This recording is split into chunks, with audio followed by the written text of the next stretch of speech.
Alhamdulillahilladzi hadana lihadza wa ma kunna linahtadiya laula an hadana Allah. Wassalatu wassalamu ala sayyidil mukhtar wa ala alihi washabihi akhyar ma ba'du.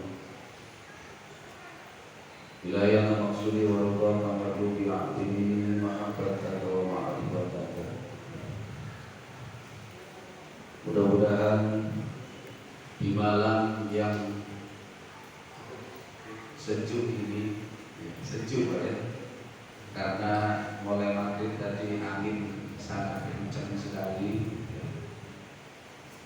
Di depan rumah saya pohonnya besar-besar. Tadi sambil mindahin mobil pas maghrib dulu. Dan alhamdulillah, walau tidak semuanya bisa hadir pada malam hari ini, mudah-mudahan semuanya ikhwan wal akhwat selalu diberikan kemampuan oleh Allah, pertolongan Allah, sehingga bisa istiqomah di dalam mengamalkan apa yang sudah diamanahkan oleh Yesus. Mudah-mudahan kabar Miftahul Sudur pada malam hari ini diiringi oleh barokah karomah dari guru kita, khusus penulis kitab ini, Hadrat Islam Shahibul Arifin radhiyallahu anhu, dan mudah-mudahan senantiasa mendapatkan keberkahan dari guru kita Al-Mukarram Kiai Muhammad Ali Hanafi Akbar. Yang saya cintai, saya muliakan malam hari ini, para Ustaz Maliki,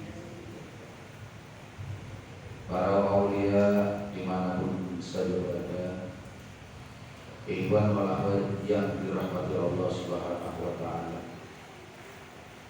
Beberapa minggu yang lalu saya pernah menyampaikan bahwa azas tujuan Thariqah Qadiriyah Naqsyabandiyah Pondok Pesantren Suryalaya, pada waktu itu saya menyampaikan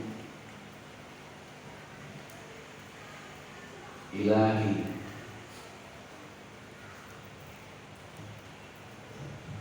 yaitu beliau menulis bahwa ilahi itu adalah niat.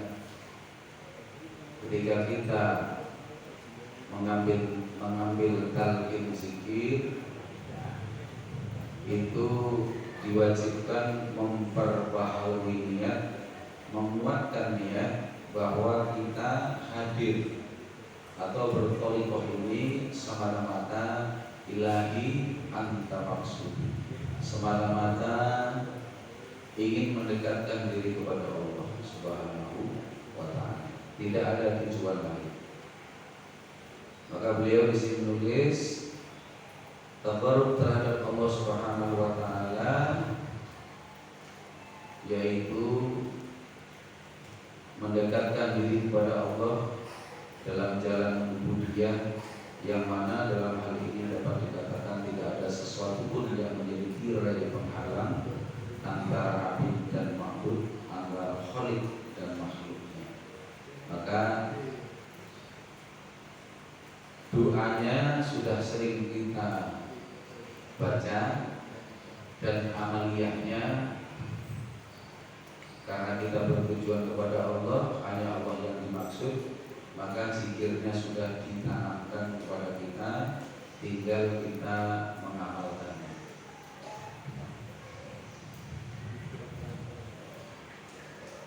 Guru kita Al-Mukarram Kiai Muhammad Ali Hanafi Akbar pernah menyampaikan, kita ini sering disuruh bersungguh-sungguh,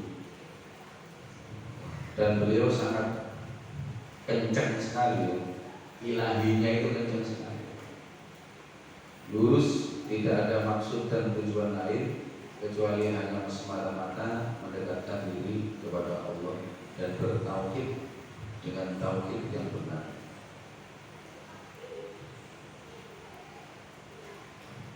Maka dari itu beliau menyampaikan itu,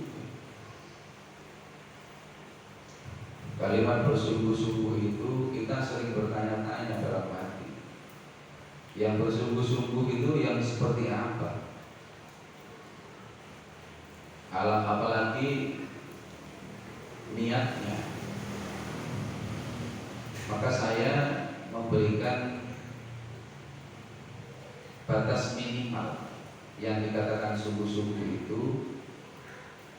Yang pertama, bahwa kita ditalqin itu atau dituntun oleh guru mursyid tentunya ada ketetapan yang sudah beliau berikan kepada kita, yaitu amaliyah.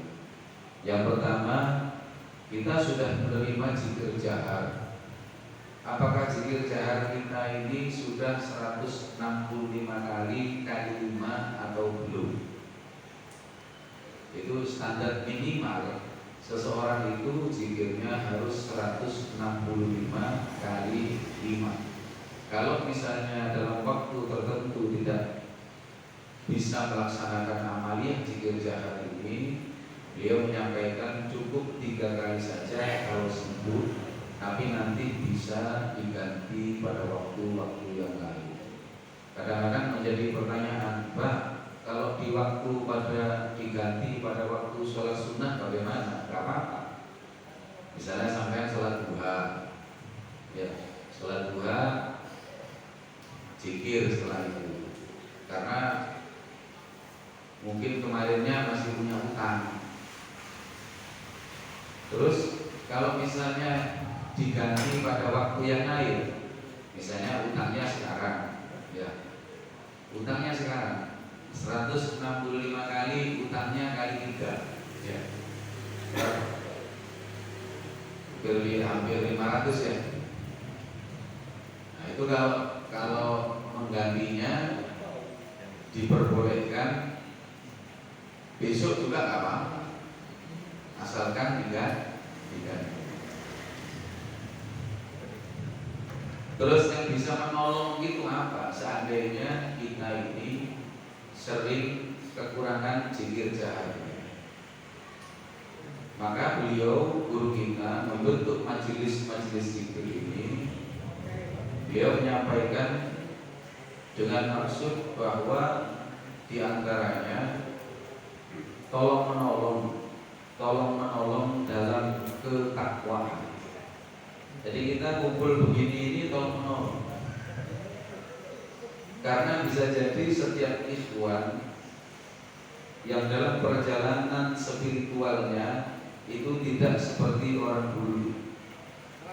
Kita sekarang siang bekerja, bersentuhan, banyak melihat sesuatu, kadang juga bisa ngerasani orang, ya, ngerasani teman sendiri. Kadang juga ada hal-hal yang dilarang oleh Allah yang kita langgar. Dan pada akhirnya bisa jadi karena itu dilakukan, karena zikirnya juga kurang, kita bisa menjadi lemah.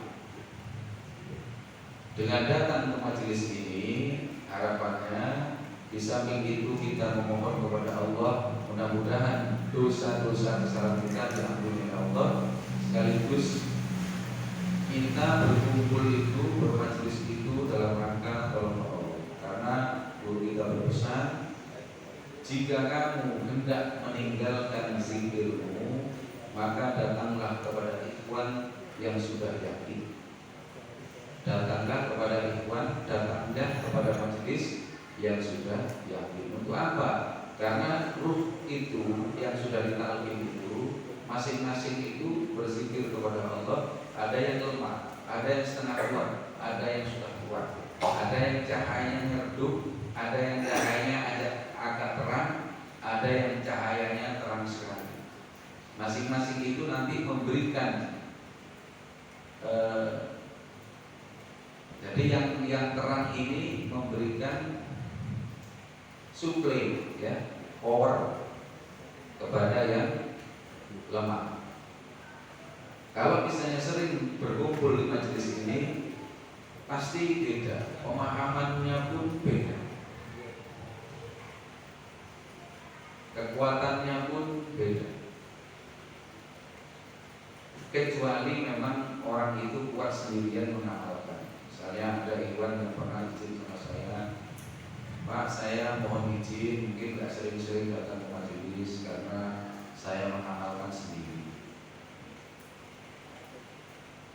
Kalau mengamalkan sendiri itu kuat, alhamdulillah, alhamdulillah itu luar biasa. Tapi kekuatannya orang itu kan tidak sama. Saya aja kalau misalnya sudah jarang datang ke majelis, itu sudah mulai melemah. Makanya saya kadang-kadang kalau misalnya di luar, saya belum punya sekretariat ya, itu saya sering datang kepada ikhwan-ikhwan yang sudah lama ngaji. Kadang-kadang saya melayan sampai pagi. Ya datang kok ke warung.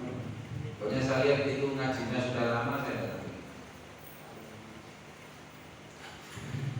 Itu untuk membantu saya dalam rangka mengamalkan apa yang sudah diamanahkan oleh guru muslim. Jadi bersungguh-sungguh itu zikir jaharnya. Terus zikir kopinya itu kalau misalnya lupa itu diingatkan. Tapi insya Allah kalau zikir kopi ini lebih mudah karena tidak ada batalnya. Terutama ibu-ibu ini ya, zikir kopi itu nggak ada batalnya. Sampai dimanapun saja berada, di kamar mandi, kalau misalnya berhalangan ya, berhalangan itu sampai cukup pakai zikir kopi saja. Karena lain-lainnya tidak boleh. Ada yang tidak memperbolehkan. Jadi masih bisa kita beribadah kepada Allah melalui hati kita. Nah kalau kita nggak punya zikir yang ada di dalam hati, kesulitan. Makanya baca ini nggak boleh, sholat nggak boleh, puasa nggak boleh. Kalau ngerasani boleh, ngerasani yang baik. Gitu saja.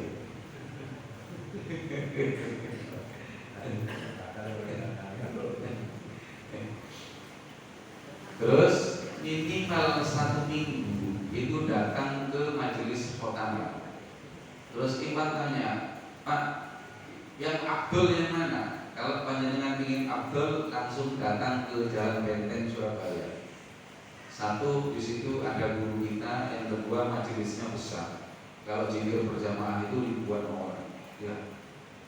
Kalau sudah itu kita mengamalkan kalimat la ilaha illallah itu sendiri, sudah mendapatkan pahala yang besar. 1 kalimat mampu menghapuskan 4.000 dosa besar. Terus kita juga mendengar zikir dari 1.000 ikhwan, jadi double-double. Terus yang kedua di sini, ya. Kalau tidak bisa hadir di sana, bisa hadir di perwakilan. 1 bulan sekali itu mengikuti manakib. Jadi manakib 1 bulan sekali harus mengikuti. Karena itu pupuk. Kalau pupuknya zikir yang sudah ditanam, kalau siramannya itu tanaman seperti malam ini. Kalau sudah dilakukan zikir 165 kali 5, zikir hobi kalau lupa diingatkan, 1 minggu sekali datang ke majelis agama, 1 bulan sekali datang ke majelis manakib, berarti panjenengan ini sudah memenuhi perjanjian yang di dalam talqin itu. Minimal itu. Dan itu di dalam bertorikot itu sudah yang paling mudah, ya. Yang paling mudah, yang paling ringan di antara, insya Allah di antara torikot yang lain. Karena apa? Karena kita masih bisa bekerja pada siang harinya. Zikir hobinya juga gak dipaksa terus disuruh berzikir 24 jam ya enggak. Kalau lupa diingatkan. Zikir jaharnya 165 itu kalau pelan bisa 10 menit, bisa 7 menit, kalau ngebut bisa 5 menit, kalau atas 3 menit. Loh kok bisa? La ilaha illallah. Ya, 10 menit. La ilaha illallah. La ilaha illallah. 6 menit. La ilaha illallah. La ilaha illallah. Sampai 4 menit. Ya. Yang 2 menit kan?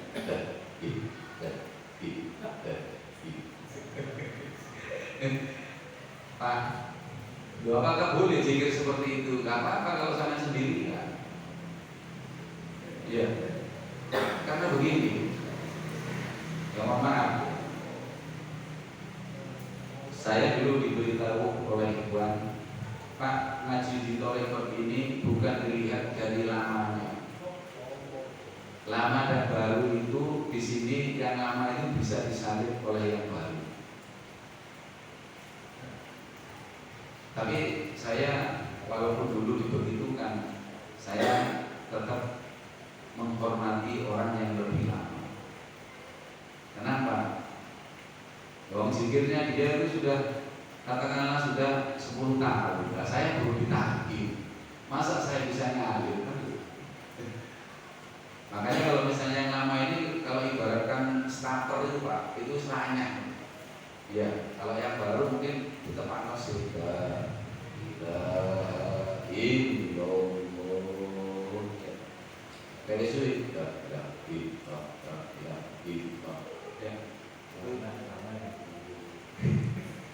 Lama yang sungguh-sungguh kata beliau, ya. Tapi kadang-kadang saya sudah ganti 10 tahun yang lalu. Terus, iya saya nggak datang lama. Lamanya berapa? 9 tahun. Terus setelah itu ini mau memperbarui takbir. Beliau sampai kok datang lagi? Iya, saya mimpi didatangi guru mursyid. Kalau didatangi berarti disuruh ngaji, diingatkan. Makanya kadang-kadang orang didatangi itu, guru datang itu ada beberapa maksud. Jadi guru datang kepada seorang murid itu bisa jadi karena lama nggak ngaji, jadi diingatkan. Ya, diingatkan 1 kali, 2 kali, 3 kali nggak datang, tapi sudah. Terus yang kedua, guru datang itu ya karena begini, mimpi itu bukan keinginan kita.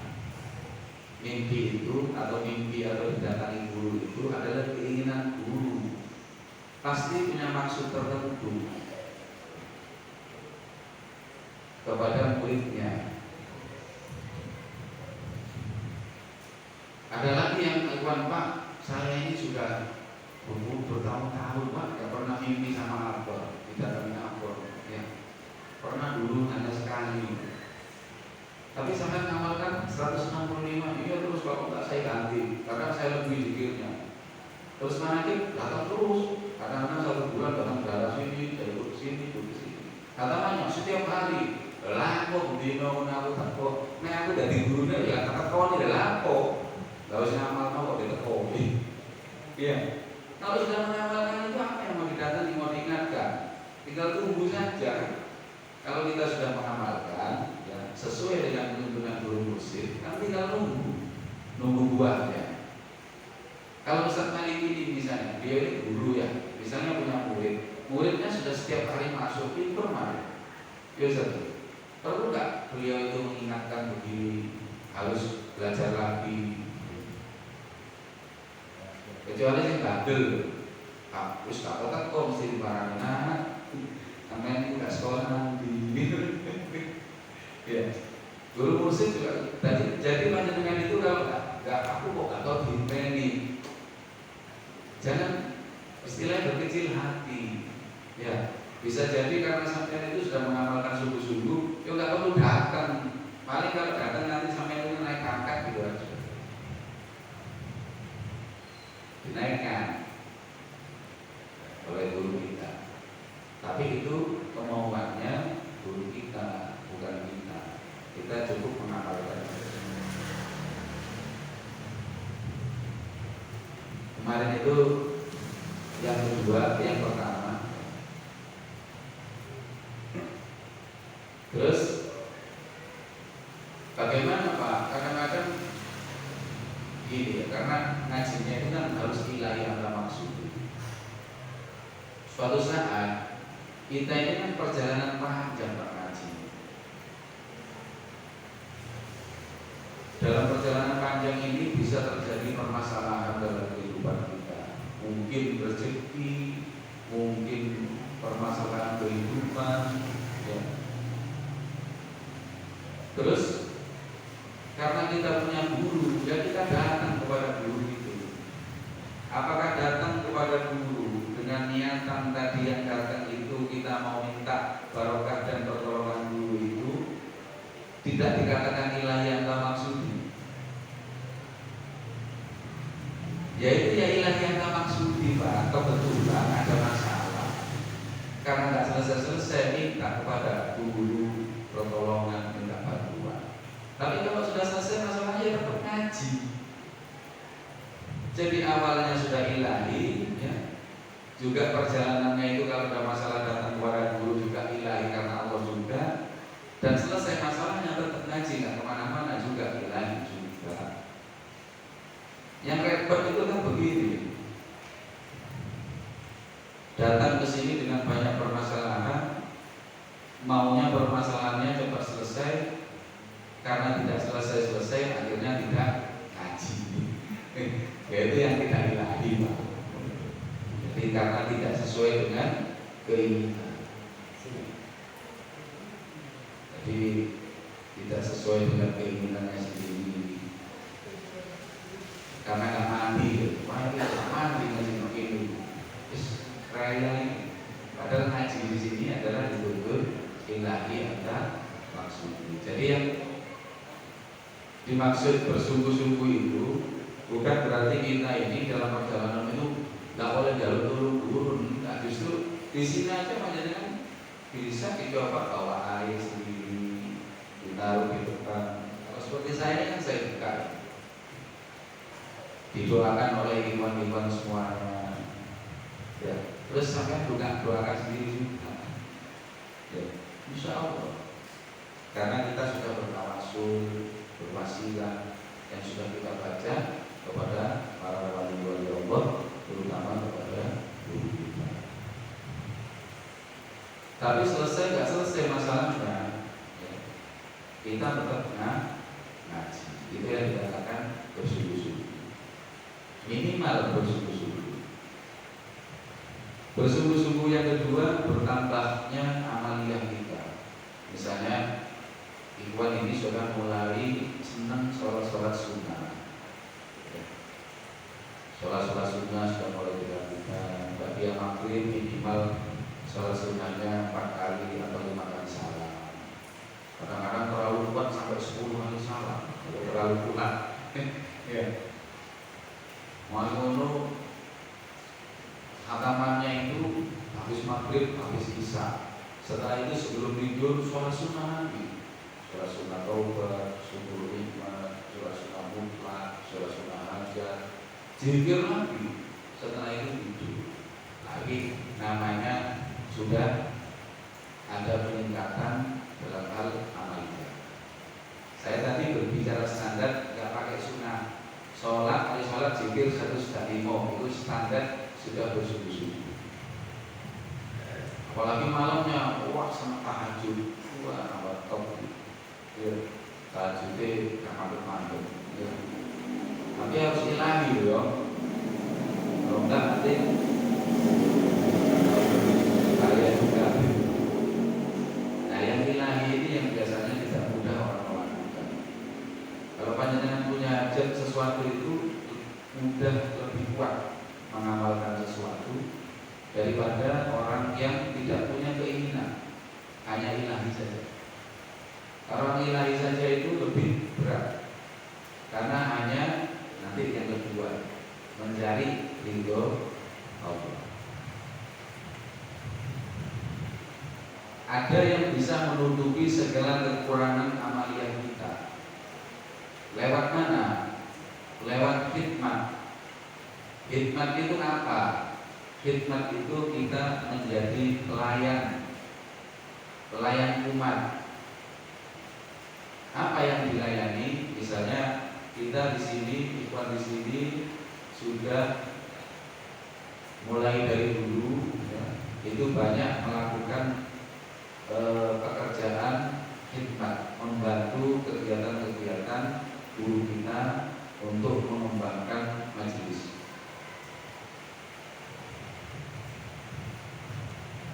Yang sekarang jalan, ya, itu kita melayani ikhwan waktu manakib. Kita bagian masak, kita di bagian konsumsi. Sampai sekarang, walaupun sekarang ini masih dalam keadaan pandemi yang untuk saat ini konsumsi itu hanya diberikan kepada tamu dan tamu dari luar kota dan ikhwan yang mengikuti sholat malam atau diaduk di Pondok Benteng itu dapat sarapan pagi. Juga kita yang masak di sini untuk para kiai, untuk para undangan. Biasanya itu kalau di sini kan bisa sampai 2.500 kotak, ya, sampai 3.000. Itu adalah khidmat kita kepada ikhwan. Kita melayani ikhwan. Itu kalau beliau menyampaikan dulu, satu butir nasi itu yang sampai dapat, bayar mau jalan butir sebelum. Iya. Apalagi panjenengan mengeluarkan waktu, tenaga, masih numpang lagi. Iya. Itu yang bisa menutupi kekurangan-kekurangan kita dalam hal amaliyah. Kenapa? Karena itu yang disenangi oleh guru. Guru itu paling senang kalau ada ikhwan itu yang peduli. Itu kita melakukan itu di Korwil. Terus, waduh, saya kan nggak mungkin di Korwil. Ya bisa di sini. Kalau di sini banyak pekerjaan. Kelihatannya sepele. Masalah jam ini ya, jam dinding ini mati. Hanya membelikan baterai saja itu, ya.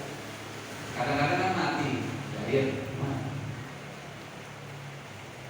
kan sepele beli baterai. Tapi loh saya regane baterai paling 2.000 ya, yang ABC yang biasa untuk jam. Tapi kalau dibiarkan, yo setahun mati Pak. Saya pernah melihat ini mati itu setahun. Ya, tuh kamar mandi. Biasanya sepele kan kamar mandi. Kalau panjenengan melihat kamar mandi ini bersih, berarti ada yang membersihkan. Seminggu kamar mandi tidak dibersihkan, itu ireng kabeh, Pak.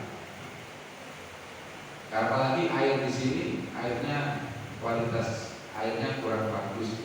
Jadi unsur besinya itu tinggi. Jadi keramik itu cepat kuning, cepat kotor. Nah ini kalau nggak ada yang membersihkan kamar mandi ini seminggu saja, ya, yos tak karu-karuan. Makanya kadang-kadang kalau sudah saya lihat saya akhirnya saya sendiri yang bosok itu. Kenapa? Karena itu saya anggap itu khidmat. Jadi saya pelayan. Saya sampai sekarang kadang-kadang lupa kalau saya itu ketua, pakai talqin. Iya. Ya, karena sering ini apa? Melihat sesuatu yang ini, jadi saya bersihkan.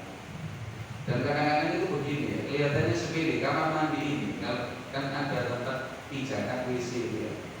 Itu kalau sudah warnanya agak melekat, warna apa? Kayak rakinya gitu ya. itu berarti dibersihkannya itu lama, tidak dibersihkan itu lama. Maksudnya begini, cara membersihkannya itu yang salah. Jadi nggak di atau digosok sisi ngalir, tapi kotorannya tetap melekat di situ, nggak bersih. Akhirnya saya pakai apa? Saya pakai kertas gosok. Saya kertas gosok sendiri. Satu kamar mandi itu setengah jam lebih sampai bersih. Sayangnya saya nggak istiqomah. Nah sudah bersih itu tidak ada yang teruskan. Akhirnya yang nempel mana? Nungguin lagi. Anak-anak kadang-kadang kiri-kiri gini ya. Karena kalau saya bersihkan itu sampai bawah, saya bersihkan. Saya kertas gosok sampai bolongan diisi.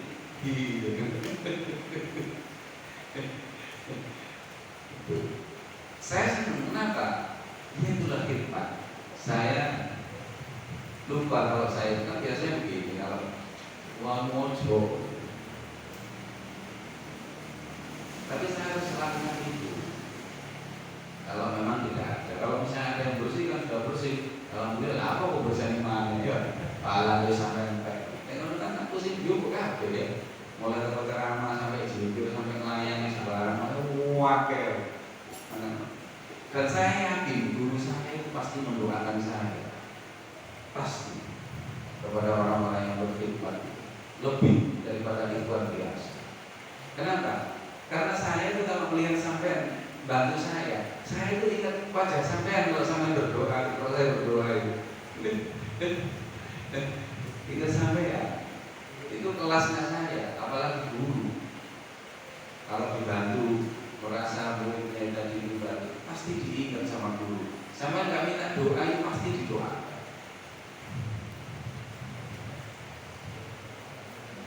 Ya, karena apa? Beliau lebih bersih, beliau lebih aqua.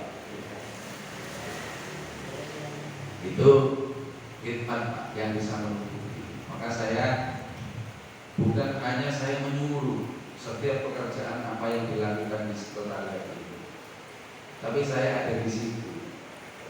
Kalau misalnya masak, saya pagi Sabtu pagi itu saya sudah ambil ayam untuk kupas larangan. Ya, nggak ada yang cuci, saya cuci sendiri. Saya masak sendiri. Jadi ayam manakib itu kalau ibu pas nanti di mana itu, yang masak ya saya itu ayamnya itu. Kalau misalnya ada iman yang bantu, ya saya pasti mundur. Kenapa? Ya nggak usah. Ya kalau ada iman yang bantu berarti saya nggak perlu terjun. Kalau nggak ada, ya saya ambil sendiri. Nggak ada.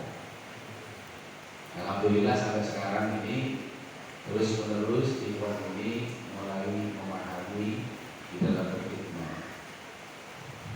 Jadi nggak usah disuruh sebenarnya, sudah harus mulai paham apa yang harus dilakukan, apa yang harus dibantu di sekretariat. Itu lebih daripada sungguh-sungguh. Apalagi sudah membersihkan, beli postek sendiri, beli fiksal sendiri, beli kuas sendiri, dibersihkan sendiri. Itu namanya sak hartanya, sak jiwanya, ya, sak pikirannya. Cara membersihkan itu kan pakai pikiran. Sak pekerjaannya semuanya dapat semua. Kita masih kritis Pak, tak tutup sampai jam 9. Yang kedua menuju jalan mardhatillah, yaitu waridho karena bumi. Ialah menuju jalan yang diridhoi Allah Subhanahu wa taala, baik dalam ubudiyah maupun di luar ubudiyah. Alhasil dalam segala gerak-gerik manusia diharuskan mengikuti atau mentaati perintah-perintah Allah dan menjauhi atau meninggalkan larangan-larangan Allah. Hasil daripada itu diantaranya budi pekerti menjadi baik, akhlaknya pun baik, dan segala hal ikhwan yang menjadi baik pula, baik yang berhubungan dengan Allah maupun yang berhubungan dengan manusia atau dengan makhluk Allah. Dan insya Allah tidak akan lepas dari keridhaan Allah Subhanahu wa ta'ala.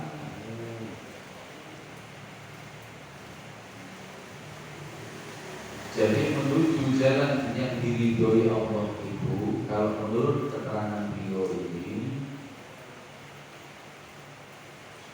yaitu mengikuti atau mentaati perintah Allah dan menjauhi larangan Allah. Dan ini umum sebenarnya, sering yang kita sudah mendengar, apalagi pada sholat Jumat. Tapi antara ilmu dan amaliyah itu kan beda. Maka ada ilmu, ada amaliyah, ada hasil amaliyah. Kalau ilmu yang dibacakan jadi menjauhi larangan Allah, mengikuti atau mentaati perintah Allah, atau menjauhi larangan Allah, itu ilmu. Ya, supaya kita bisa taat kepada Allah dan menjauhi larangan Allah, itu modalnya apa? Dalam sehari-hari kita ini masih sering melakukan sesuatu yang dilarang oleh Allah.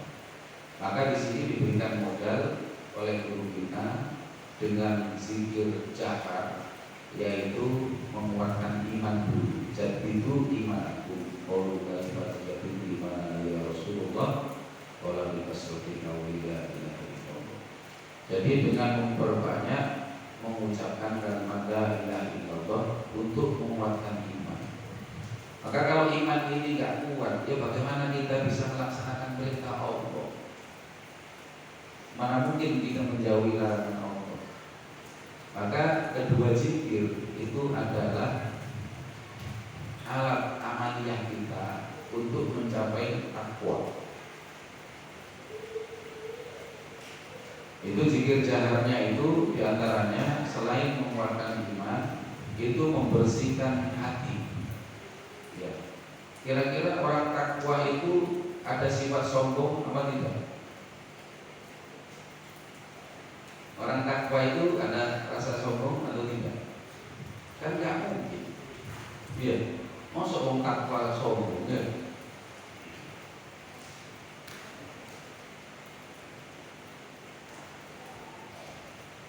Kira-kira orang takwa itu pendendam enggak? Enggak ya. Orang takwa itu punya iri enggak? Punya dengki enggak? Kan enggak.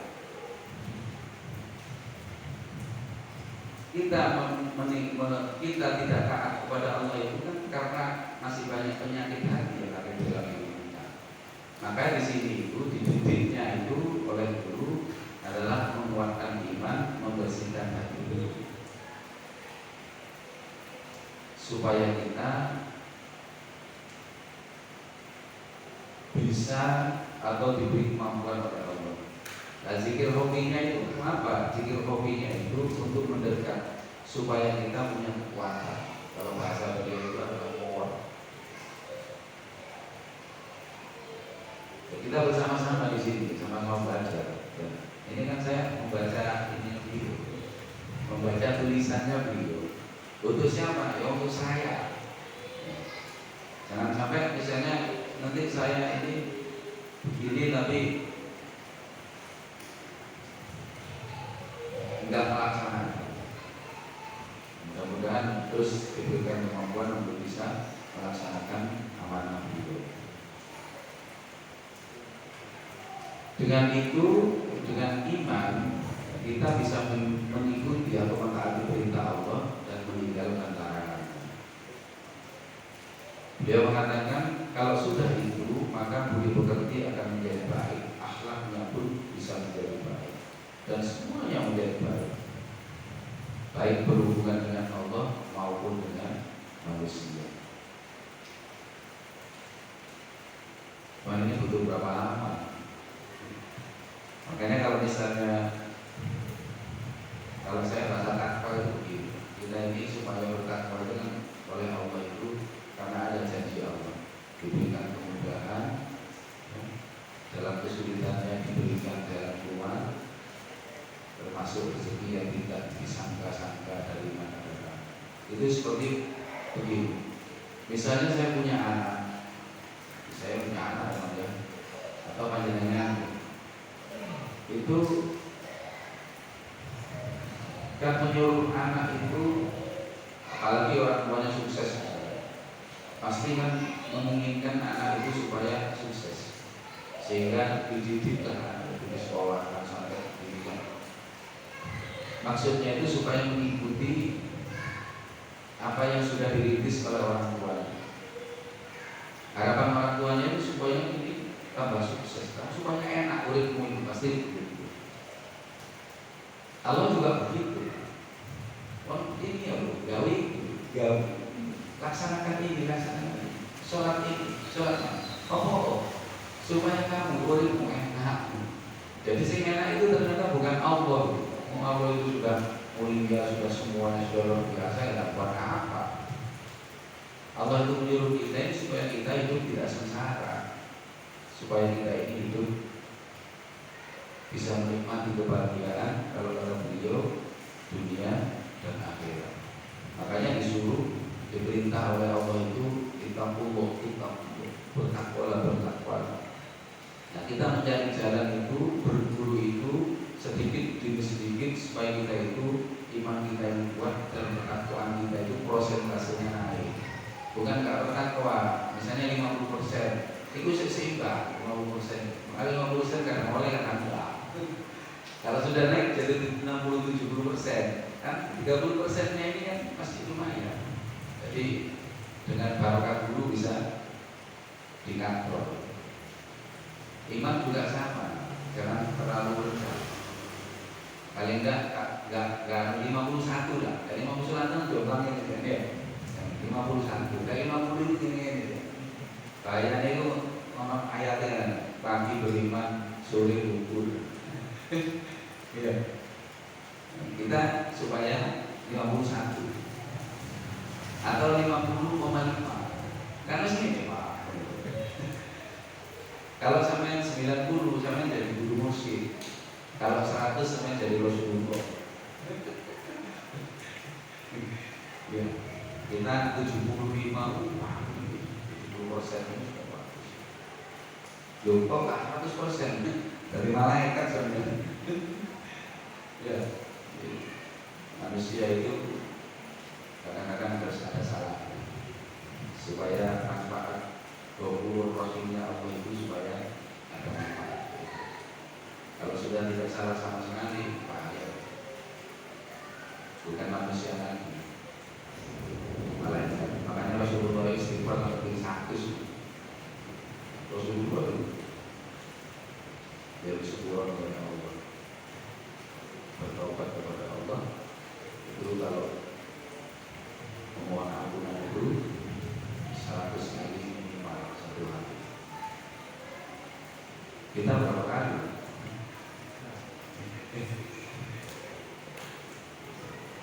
Saya kira itu yang bisa sampaikan. Mohon maaf bisa dilanjut minggu depan. Mudah-mudahan ada manfaatnya. Bismillahirrahmanirrahim. Alhamdulillahirabbil alamin.